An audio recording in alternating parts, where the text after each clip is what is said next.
नमस्कार बंधुरा welcome to Babli रान्ना बान्ना। आज के रेसिपी आम दिए फली माछ। गरमे जखन किछु खेते इচ্ছে करे ना तखन एभाবে যদি মাছ বানিয়ে খাওয়া যায় মাছটা খেতেও ভালো লাগে, আবার এই গরমে আমটা খাওয়াও ভীষণই উপকার। তো আশা করছি আজকের রেসিপি তোমাদের ভালো লাগবে। সবার প্রথমে নিয়ে নিয়েছি এখানে ফলি মাছ। ফলি মাছগুলোকে ভালো করে ধুয়ে পরিষ্কার করে নিয়েছি। এখন মাছের মধ্যে দিয়ে দেব হলুদের গুঁড়ো আর দেব নুন। যেহেতু ফলি মাছগুলো একটু ছোট তাই এখানে আমি পিস করিনি, এভাবে গোটা গোটাই রান্না করব। নুন আর হলুদ দিয়ে মাছগুলোকে এবার ভালো করে মাখিয়ে নেব। এই মাছটার কালো জিরে দিয়ে পাতলা ঝোলও খেতে ভীষণই সুন্দর লাগে। তবে আজকে আম দিয়ে বানাবো। গরমের দিনে যে কোনো টক খেতে বেশ সুন্দর লাগে। কোনো খাবার যখন খেতে ইচ্ছে করে না তখন যদি একটু টক করে মাছের খাওয়া যায় তবে মুখের স্বাদ কিন্তু পাল্টায়। তো চলো, এখানে আমার মাছগুলো মাখা হয়ে গেছে। এবার কড়াইয়ের মধ্যে আমি মাছগুলোকে দিয়ে দিচ্ছি ভাজার জন্য। মাছগুলোকে হালকা করে একটু ভেজে নেব, খুব বেশি কড়া আমি ভাজবো না। এখানে দেখো মাছগুলো হালকা করে ভেজে নিয়েছি। এবার মাছগুলোকে আমি নামিয়ে রেখে দেব। নিয়ে নিয়েছি এখানে আমি আম, লম্বা করে আম আমি কেটে নিয়েছি। এখানে যেহেতু আমটা বড় সাইজের ছিল আর মাছের পরিমাণটা কম, তাই এখানে অর্ধেকটা আম আমি নিয়ে নিয়েছি। ওই কড়াইতে মাছের যে তেলটা ছিল ভাজার, সেই তেলের মধ্যে দিয়ে দিলাম একটা শুকনো লঙ্কা। ফোড়নের জন্য শুকনো লঙ্কাটা দিলাম।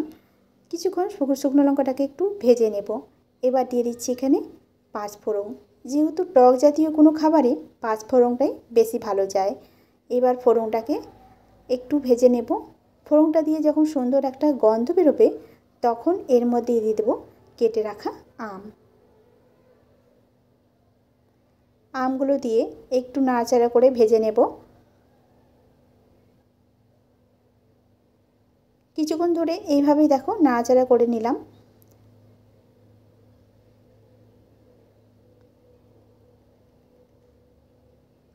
কিছুক্ষণ পর আমগুলো ঠিক এভাবে ভাজা হয়ে গেছে। এখন একটু নেড়েচেড়ে এর মধ্যে দিয়ে দেব নুন আর হলুদের গুঁড়ো। নুন আর হলুদের গুঁড়ো দিয়ে আবারও একটু ভালো মতো মিশিয়ে নেব। আম ভাজতে ভাজতে আম কিন্তু গলে গেছে, ভালো মতো আম সেদ্ধ হয়ে গেছে। এখানে দিয়ে দিলাম পরিমাণ মতো একটু জল।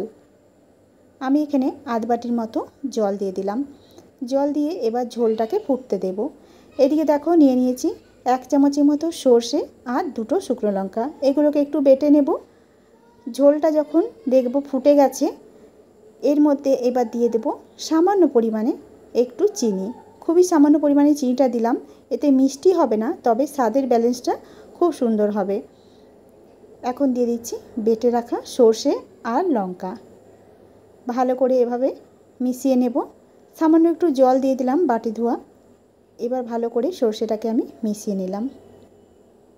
আর সর্ষে বাটার সময় আমি দিয়ে দিয়েছিলাম সামান্য পরিমাণে একটু নুন, যাতে সর্ষে বাটার সময় সর্ষে যাতে তিতা না হয়। এবার দেখো ঝোল ফুটে উঠেছে। ঝোল যখন ফুটে উঠবে একটু নাড়াচাড়া করে নেব। এরপর দিয়ে দিলাম একে একে ভেজে রাখা সমস্ত মাছ।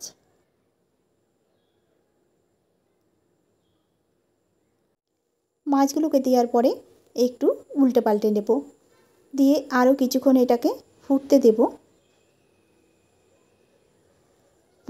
যাতে করে মাছের ভিতরে মশলাটা, নুন মশলাটা ভালো মতো যায়। কিছুক্ষণ ফোটার পরে এদিকে দেখো নামাবার আগে দিয়ে দেব একটা কাঁচা লঙ্কা। যেহেতু সর্ষে দিয়ে মাছ বানাচ্ছি তাই নামাবার আগে দিয়ে দেব কাঁচা তেল। এতে করে ভাত দিয়ে মেখে খেতে ভীষণই ভালো লাগে। তেল দেওয়ার পরে আমি গ্যাসটাকে বন্ধ করে দেব, আর বেশি এটাকে ফোটাবো না। চলো নামিয়ে নিই। তৈরি হয়ে গেল আজকে আম ফলি। আজকে রেসিপি তোমাদের কেমন লেগেছে অবশ্যই কমেন্ট করে জানাবে। আর যদি ভালো লাগে ভিডিওটাতে একটা লাইক করে দিও। নতুন বন্ধুদের কাছে অনুরোধ রইল চ্যানেলটিকে সাবস্ক্রাইব করে রাখার জন্য। তো আজকের রান্না এ পর্যন্তই। দেখা হচ্ছে নতুন কোনো রান্নার সাথে।